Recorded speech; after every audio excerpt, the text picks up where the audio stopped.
Hello guys, চলে এলাম আজকে আরেকটা নতুন ভিডিও নিয়ে। আজকে আমরা রান্না করেছিলাম গলদা চিংড়ির বিরিয়ানি, যেটা ছিল খুবই টেস্টি। তো এই বিরিয়ানিটা আমার খুব পছন্দের, তো সবসময় সেই রান্না করে থাকে। আর এটা রান্না করার রেসিপিটা পেয়েছিলাম হচ্ছে একটা রান্নার বই থেকে, যেখানে আরও অনেক উপাদেয় আইটেম ছিল, এবং এই বই থেকে আরও কিছু রান্না ভবিষ্যতে আমরা করে দেখাবো। তো গলদা চিংড়ি বিরিয়ানি রান্না করার জন্য বাজারে গিয়ে 1 কেজি বড় গলদা চিংড়ি কিনে নিয়ে এলাম। সেগুলো ধুয়ে হলুদ এবং লবণ মাখিয়ে ম্যারিনেট করতে রেখে দিলাম। এরপর 1 কেজি চিনি গুঁড়া চাল নিয়ে সেগুলোকে পানিতে বেশ কয়েকবার ধুলাম। এবার চালগুলো ধোয়ার পর সেগুলো পানি ঝরাগুলোতে কিছু পরিমাণে হলুদ আর লবণ মাখিয়ে সেগুলো ভালোভাবে মেখে নেব এবং একপাশে রেখে দেব। এরপর মশলা রেডি করার পালা। আদা, রসুন এবং কাঁচামরিচকে আমরা শিলনোড়ার মধ্যে বেটে নেব খুব মিহি করে। কাঁচামরিচ বাটার কারণে পুরো মিশ্রণটার রং হয়ে যাবে হালকা সবুজ, যেটা এরপর আমরা একটা 5-6টা বড় বড় সাইজের পেঁয়াজ নিয়ে নেব। খোসা ছাড়িয়ে পেঁয়াজগুলো ছোট ছোট কুচি কুচি করে কেটে নেব। এরপর 2টো বড় নারকেল কুড়োনির মধ্যে নারকেল কুচি করে নেব। সেগুলো নারকেলের দুধ বানানোর জন্য ব্যবহার করা হবে। আরেকটা কড়াইতে হালকা একটু ঘি নিয়ে সামান্য একটু গরম হলে ঘিটা যখন গলে যাবে, তখন চিংড়ি মাছগুলো আমরা যে ম্যারিনেট করার জন্য রেখে দিয়েছিলাম সেগুলো ঘিয়ের মধ্যে ছেড়ে দেব এবং সেগুলো হালকা লাল লাল করে ভেজে নেব। তো বন্ধুরা, দেখতেই পাচ্ছেন যে এরকম হালকা লাল লাল করে ভেজে নেওয়ার পর সেগুলোকে আমরা এক পাশে তুলে রাখবো একটা বাটিতে। এরপর নারকেলের দুধ তৈরি করার পালা।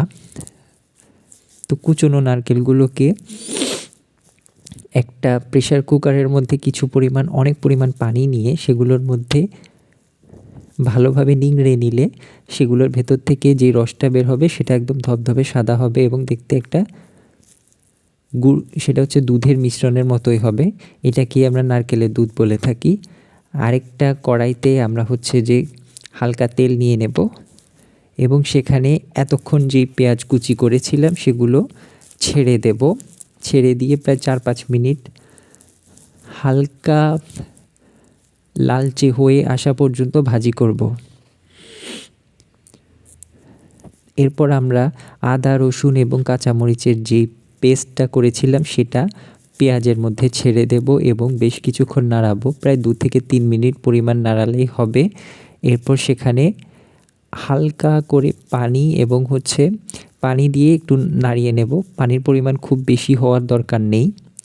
তো কিছুক্ষণ এভাবে রান্না হওয়ার পর আমরা এভাবেই কিছুক্ষণ পাকাতে থাকবো এবং ইতোমধ্যেই আমরা যে চিংড়ি মাছটা ভাজি করেছিলাম সেগুলোর প্রত্যেকটা চিংড়ি মাছের মাথার অংশটা আলাদা করে রেখে দেব এবং এখন এই চিংড়ি মাছের মাথার অংশটা এই পেঁয়াজের মিশ্রণের মধ্যে ঢেলে দেব এবং সামান্য একটু নারকেলের দুধ দিয়ে নাড়াতে থাকবো।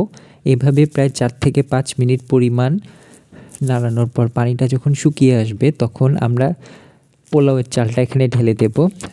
তো পোলাও হিসেবে আমরা ইউজ করেছি চিনি গুঁড়া চাল। আপনারা চাইলে গোবিন্দভোগ বা কালিজিরা চালও ব্যবহার করতে পারেন। তো পোলাওয়ের চালটা ছেড়ে দিয়ে আমরা বেশ কিছুক্ষণ ভাজি করে নেব এবং এরপর দিয়ে দেব নারকেলের দুধটা, পুরোটা দিয়ে দেব। নারকেলের দুধের পরিমাণ সবসময় পোলাওয়ের চালের পরিমাণের থেকে অনেক বেশি হবে, কারণ যেহেতু পানিটা শুকিয়ে যাবে এই কারণে। তো এভাবে 2-3 মিনিট নাড়ানোর পর আমরা হালকা একটু স্বাদমতো লবণ দিয়ে একটা ঢাকনা দিয়ে এই হাঁড়িটাকে আমরা ঢেকে দেব এবং প্রায় আধা ঘন্টার মতো রান্না হতে দেব পানিটা শুকিয়ে যাওয়া পর্যন্ত। পানিটা শুকিয়ে যাওয়ার পর চালের পরিমাণ প্রায় 80% রান্না হয়ে গেছে। এই অবস্থায় আমরা উপর থেকে ভেজে রাখা চিংড়ি মাছটা আমরা উপর থেকে ঢেলে দেব।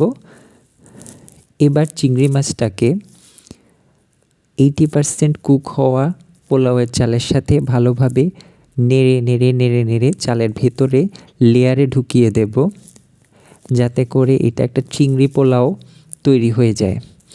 তো এভাবে প্রায় 4 থেকে 5 মিনিট এভাবে নাড়িয়ে দেওয়ার পর